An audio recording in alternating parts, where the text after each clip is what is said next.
Mwaramutse neza mwese abakomeje kudukurikira ndetse n'abakomeje kubana natwe muri ibi biganiro n'amakuru tudahwema kubategurira ndetse no kubagezaho. Ni nako kandi baye ikaze mu makuru n'ibiganiro byacu, mu makuru azindutse akomeje kugenda avugwa, amakuru yibanda ku bigendanye n'umutekano, politike, diplomasi ndetse n'ibindi bigiye bitandukanye. Nyemerera muri aya makuru nkubwire ko leta y'u Burundi biciye mu muvugizi w'igisirikare cy'u Burundi Brigadier General Gaspard Baratuza yumvikanye yamagana ndetse ananyomoza amakuru amaze iminsi avugwa. Hari amakuru amaze iminsi ariko aravugwa ku mbuga ngurukanabumenyi yiganjemo yatangajwe na bamwe mu Barundi basanzwe bakurikiranira hafi ibibera ku butaka bwa Repubulika Iharanira Demokarasi ya Kongo. Mu makuru yagiye ahagaragara avuga yuko intambara by'umwihariko zatangiye ku itariki 2 z'ukwezi kwa 12 2025 kugera by'umwihariko mu matariki ya 10 y'uko kwezi hari abasirikare b'Abarundi barenga igihumbi, abandi bakaba baratangaje ko by'umwihariko barenga mu 1,100 baba baraburiwe irengero nyuma y'intambara zahuje Uburundi ndetse n'uruhande rwa 23 cyane cyane mu kibaya cya Rusizi. Ibi kandi bije biyongera ku yandi makuru akomeje kugenda avuga yuko hari abasirikare b'Abarundi bamwe na bamwe bagiye bapfira muri iyi ntambara. Brigadier General Gaspard Baratuza mu ijambo ahejeje gushyira habona yamaganye ibyo yise ububeshyi, maze avuga yuko ingabo z'Abarundi zihagaze neza ndetse nta kibazo na gito zifite. Anashimangira ko ingabo ziri mu butumwa bwo kugarukana amahoro n'ituze n'umutekano ku butaka bwa Kongo, ndetse anavuga yuko abantu bose bama barivugira ibyo bashaka. Akavuga yuko ibyo byose bikomeje kugenda bitangazwa ari ububeshyi bwambaye ubusa.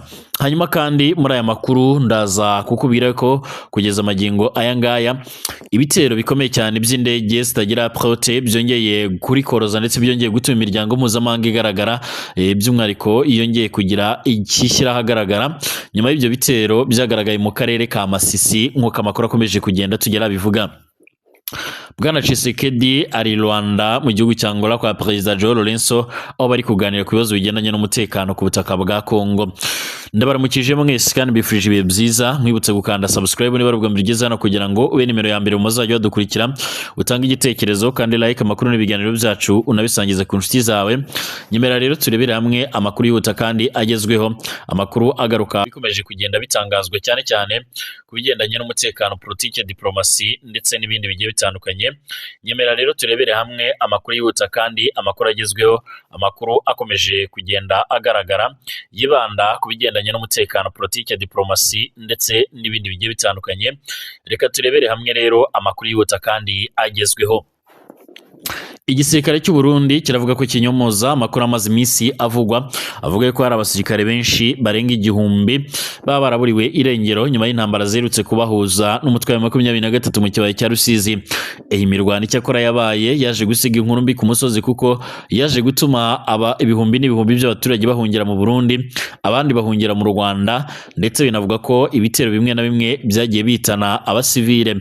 Nk'ubu mu makuru yerutse kuvugwa bivugwa ko ari amakuru yabaratangajwe n'abaturage n'abayobozi bo muri Kamanyora, bivuga ko Burundi bwarashe muri Kamanyora ibisasu birenga 150. Ibi byose byumvikanisha uburyo intambara yari ikomeye ndetse yari ku rwego rudasanzwe, ndetse nakoreshejwemo intwaro ziremereye cyane. Muri aya makuru rero by'umwihariko Brigadier General Gaspard Baratuza yagize ati igisirikare cy'u Burundi FDNB kiriyamiriza cyangwa se kiramagana amakuru akomeje kugenda agaragara y'ububeshyi ku mbuga ngurukanabumenyi avuga yuko hari abasirikare b'Abarundi baherutse kuburwa irengero. Yagize ati bishoboka bite ko hari abasirikare by'umwihariko bagera muri iyo mibare baburirwa irengero? Ibyo ngibyo bati n'ububeshyi nabashaka gucanishamo igisirikare cy'u Burundi. Icyakora kandi hari andi makuru avuga yuko abasirikare b'Abarundi benshi baba baragiye bafatirwa ku mirongo y'imbere ku rugamba, abandi bagapfa. Ibyakomeje gutuma rero by'umwihariko hakomeje kugaragara icyo twakwita nk'urujijo ku bigendanye n'ibibazo bikomeje kugenda bigaragara. Brigadier General Gaspard Baratuza avuze ibingibi mu gihe ku munsi w'ejo ari bwo by'umwihariko hiriwe havuga aya makuru agendanye by'umwihariko n'iburwa irengero ry'abasirikare b'Abarundi. ibyongeye gutuma rero benshi bikanga bakibaza ibyaha byarabaye nk'uko amakuru tugera bivuga. Inkuru yasohotse ku munsi w'ejo yavugaga yuko nyuma y'imirwano ikaze iherutse kubura muri Kivu y'Amajyepfo mu burasirazuba bwa Repubulika Iharanira Demokarasi ya Kongo, amakuru yaturukaga mu nzego zitandukanye yagaragazaga ko habaye igihombo gikomeye cyane mu ngabo z'u Burundi FDNB ziganjemo izoherejwe muri ako gace, aho rero umubare munini cyane w'abasirikare bivugwa ko baburiwe irengero, abandi bakemeza ko baba barapfuye, abandi bakavuga ko baba barafashwe miri. Ishyirahamwe Focode riharanira by'umwihariko gutabariza abasirikare b'u Burundi babuze, by'umwihariko ryo ryatangaje ko abasirikare barenga 1000 bari baroherejwe mu kibaya cya Rusizi kugeza ubu ngo batazi aho baherereye. Iryo shyirahamwe kandi ryanasobanuye ko hakiri urujijo rukomeye cyane ku byababayeho, rigira riti ntawamenya niba baraguye ku rugamba, niba barafashwe mpiri cyangwa se niba barahungiye mu mashyamba yo muri ako gace mu gihe cy'imirwano. Icyakora andi makuru avuga yuko ingabo z'u Burundi zimwe na zimwe zo zikunze kujya zinahungira mu bihugu by'amahanga ya kure nk'uko amakuru tugera bivuga. Mu itangazo ryashyizwe ahagaragara rero ku itariki ya 4 z'ukwezi kwa mbere 2026, iyi Focode yagaragaje impungenge zikomeye cyane z'imiryango y'abo basirikare, isaba inzego zibishinzwe gutanga ibisobanuro byimbitse bisobanutse kandi bifatika ku byababayeho.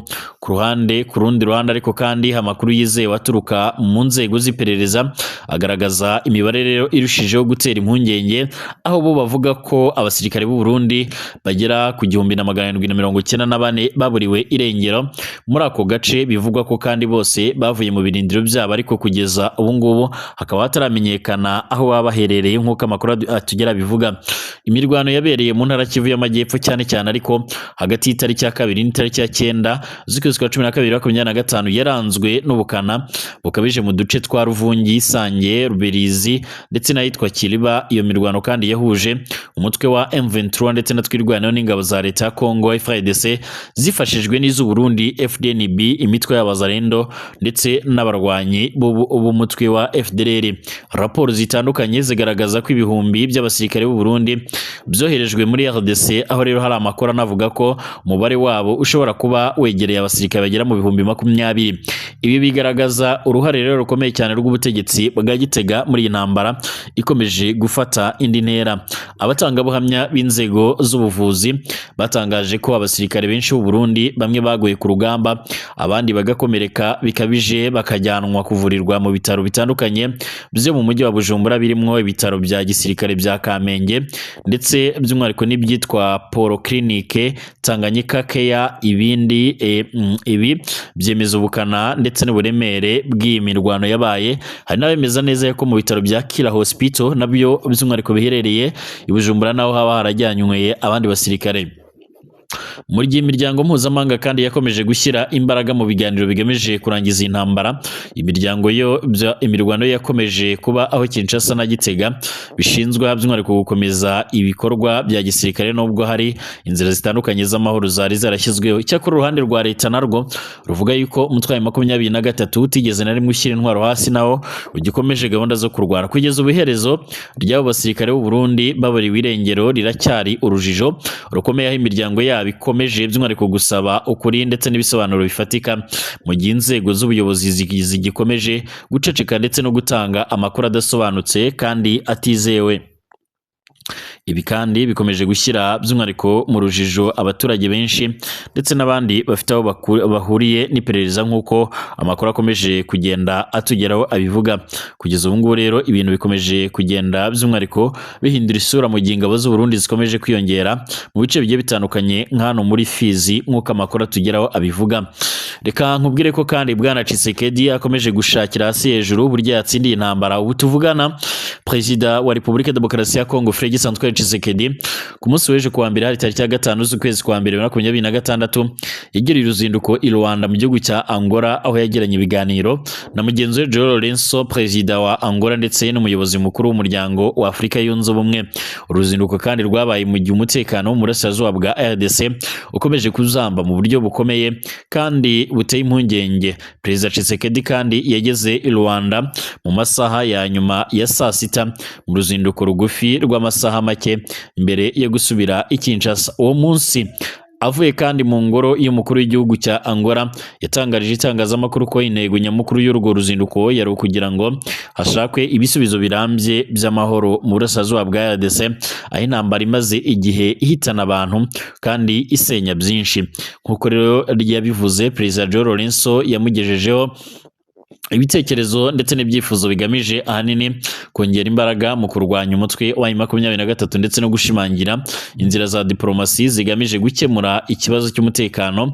Perezida Tshisekedi kandi nubwo yashimangiye ko igihugu cye cyifuza amahoro, yagaragaje ko ibintu byifashe ku rugamba bigaragaza intambara ikomeye cyane, ndetse anasobanura ko gushakira amahoro bigomba rero kugendana no kurinda ubusugire n'ubwigenge bw'igihugu cyabo. Ibi biganiro kandi nk'uko bigaragara byabaye nyuma y'isinywa ry'amasezerano aheruka kubera Washington DC hagati ya Kinshasa na Kigali, yasinywe mu bufatanye bwa Perezida wa Leta Zunze Ubumwe za Amerika Donald Trump. Cyakora nubwo rero ayo masezerano yashyizweho umukono, imirwano ikomeje gukara mu burasirazuba bwa RDC, aho ihuriro rya Alliance Fleuve Congo ryigaruriye umujyi w'ingirakamaro wa Uvira mu ntara Kivu y'Amajyepfo, nubwo rero ryaje gusubira inyuma ku bushake. Icyakora hari abandi bavuga yuko rwose uyu mujyi utigeze bawuvamo, ahubwo abiganjemo Abazalendo bakaba bavuga yuko bifuza kuzawigarurira. Kuva ayo masezerano yasinywe na Perezida Tshisekedi kuva yasinywa, Perezida Tshisekedi yakajije umurego mu biganiro bya diplomasi byo mu karere. Tariki ya 20 z'ukwezi kwa 12 2025 yohereje intumwa ye idasanzwe Antoine nk'uko bigaragara i Brazzaville kugira ngo ageze kuri Perezida Denis Sassou Nguesso amakuru ajyanye n'ihungabana ry'umutekano n'ibibazo bikomeye by'ubutabazi mu burasirazuba bwa RDC. Antoine kandi by'umwihariko yatangaje ko nyuma gato yo gusinywa kwa aya masezerano ya Washington DC, imirwano hagati y'ingabo za leta n'umutwe wa M23 yasubukuwe, maze ashinza uyu mutwe kurenga ku byo rero wari wiyemeje. Ifatwa ry'umujyi wa Uvira kandi bifatwa nk'urufunguzo rutanga inzira y'icyerekezo cyangwa se yerekeza mu gice cya Katanga, ryahaye M23 imbaraga nshya mu ntara ya Kivu y'Amajyepfo ndetse n'iy'Amajyaruguru. Mu gitutu cy'umuryango mpuzamahanga by'umwihariko na Leta Zunze Ubumwe za Amerika, M23 yatangaje ko ikuye ingabo zayo muri Uvira ku bushake.